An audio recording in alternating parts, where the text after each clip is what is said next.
सुप्रभात प्यारे बच्चों। आशा है आप सभी सकुशल होंगे। स्वागत है आपका हिंदी की कक्षा में। आज का उपविषय है बच्चे काम पर जा रहे हैं, कविता। मैं आपकी आचार्य दीदी नीरू शर्मा।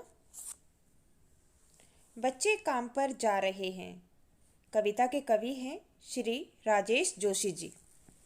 राजेश जोशी जी का नाम आधुनिक कवियों में बड़े आदर के साथ लिया जाता है।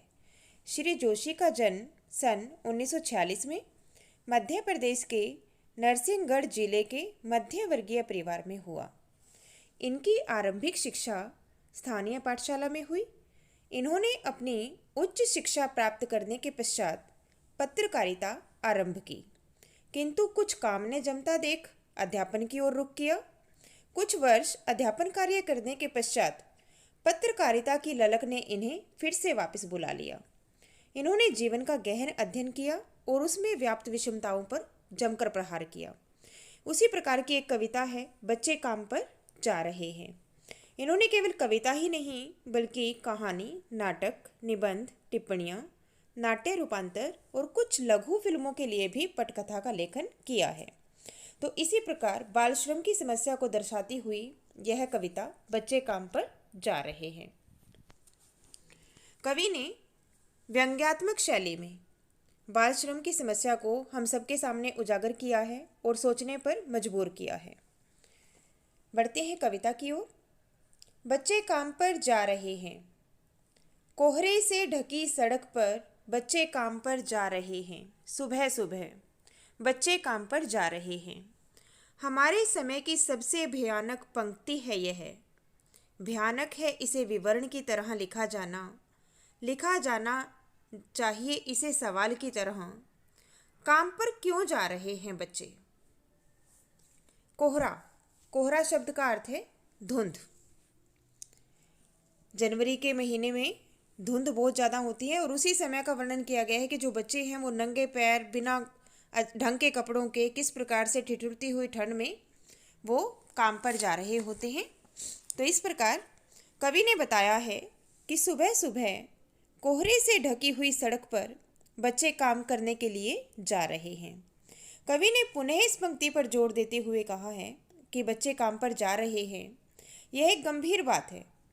कवि ने इस पंक्ति को इस युग की भयानक पंक्ति बताया है कि यह जो समय है, आज का वर्तमान समय, वह उस समय की सबसे भयानक पंक्ति है, क्योंकि यह पंक्ति बाल श्रम की भयानक और गंभीर समस्या की ओर इशारा करती है।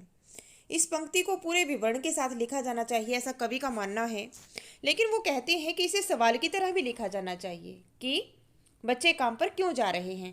कहने का भाव ये है कि हम सभी देखते हैं कि बच्चे जब काम पर जाते हैं, किसी भी मजबूरी के कारण, किसी भी कारण से बच्चे काम पर जा रहे होते हैं। जो उनके पढ़ने लिखने के दिन हैं वो उसमें पढ़ाई ना करते हुए खेलने के दिन हैं, वो खेल नहीं पाते और काम करने के लिए जाते हैं।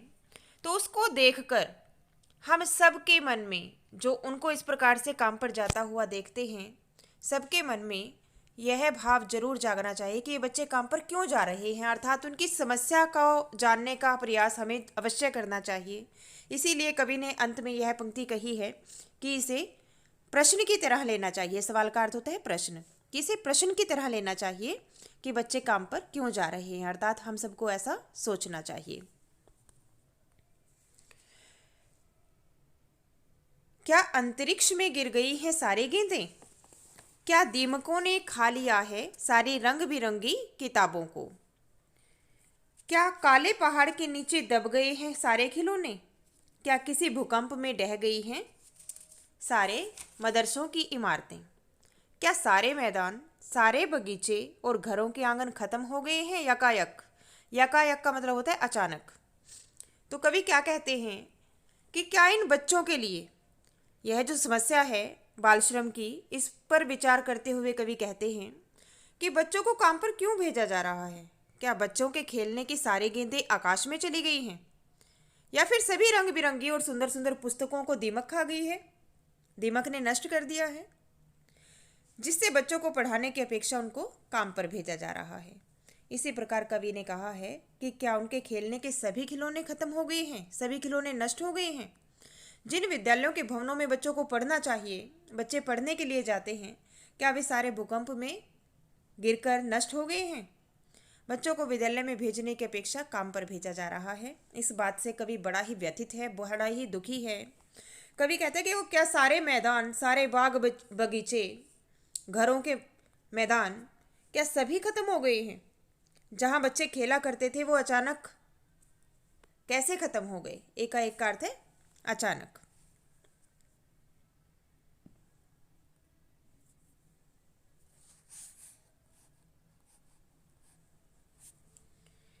अंत में कवि कहता है, तो फिर बचा ही क्या है इस दुनिया में? कितना भयानक होता अगर ऐसा होता। भयानक है यह, लेकिन इससे भी ज़्यादा यह कि हैं सारी चीज़ें हस्ब मामूल। हस्ब मामूल का अर्थ होता है यथावत, वैसी की वैसी। हस्ब मामूल, इस शब्द को ध्यान से देखेंगे। हस्ब मामूल, इसका अर्थ है यथावत। यथावत अर्थात वैसे की वैसी, कोई परिवर्तन न आना, बिल्कुल वैसे की वैसी बने रहना। तो फिर बचा ही क्या है इस दुनिया में?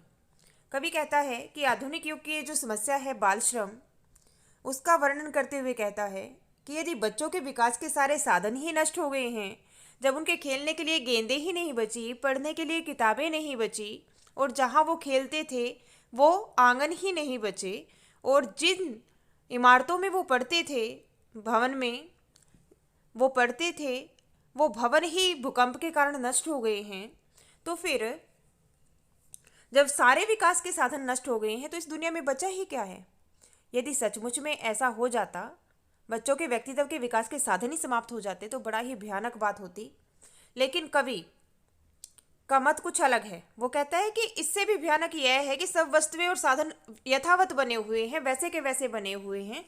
कवि कहना चाहता है कि सारी चीज़ें वैसी की वैसी हैं, लेकिन उसके बाद भी बच्चे काम पर जा रहे हैं। सारी चीज़ें हैं, बच्चों के खेलने के लिए जो खिलौने हैं वो भी हैं, और इमारतें, पढ़ने के लिए जो भवन बने हुए हैं वो भी हैं, घरों में आंगन भी हैं, लेकिन उन बच्चों के लिए क्यों नहीं है? ऐसा भाव कवि हमारे मन में जगाना चाहता है। कवि कहता है, पर दुनिया की हजारों सड़कों से गुजरते हुए बच्चे, बहुत छोटे बच्चे काम पर जा रहे हैं।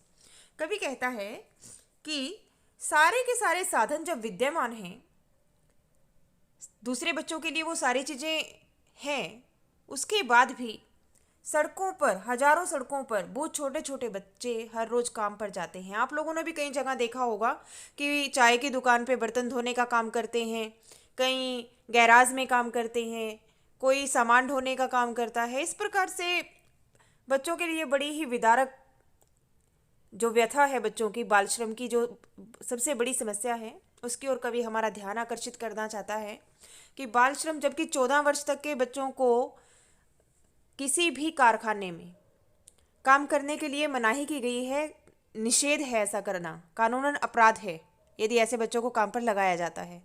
लेकिन उसके बाद भी अनेक माता पिता मजबूरी के वश या किसी भी प्रकार से अनेक जगह ऐसे बच्चों को काम करते हुए देखा जा सकता है, लेकिन फिर भी लोग अपनी आंखें बंद किए हुए हैं। उनकी समस्या को जानने का कोई प्रयास नहीं करता, या उनको शिक्षा की ओर ले जाने के लिए कोई प्रयास नहीं करता।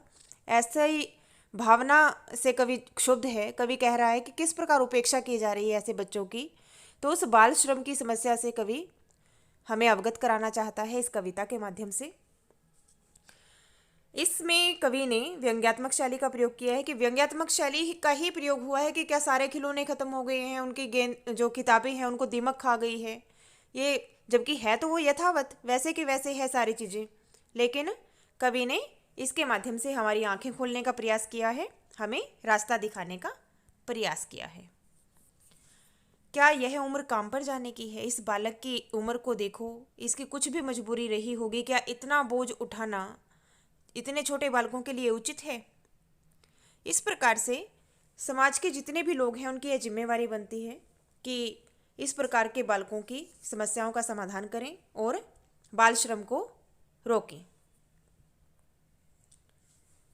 भावार्थ यही है कि कवि ने बाल श्रम की समस्या का व्यंग्यात्मक शैली में चित्रण किया है, बड़ा ही मार्मिक चित्रण किया है, और हमारा यह कर्तव्य बनता है कि हम ऐसे बालकों को शिक्षा की ओर प्रेरित करें, शिक्षा दिलाने का प्रयास करें। जितनी हमसे संभव हो उतनी हमें इनकी मदद करनी चाहिए और बाल श्रम का विरोध करना चाहिए। बाल श्रम हमें करवाना ही नहीं चाहिए। यदि कोई करवाता है तो उसकी शिकायत करनी चाहिए। आज का गृह कार्य कविता की सप्रसंग व्याख्या अपनी अभ्यास पुस्तिका में लिखनी है। वीडियो को देखने के लिए धन्यवाद। मिलते हैं अगले पाठ के साथ अगली वीडियो में। आप सबका दिन मंगलमय हो।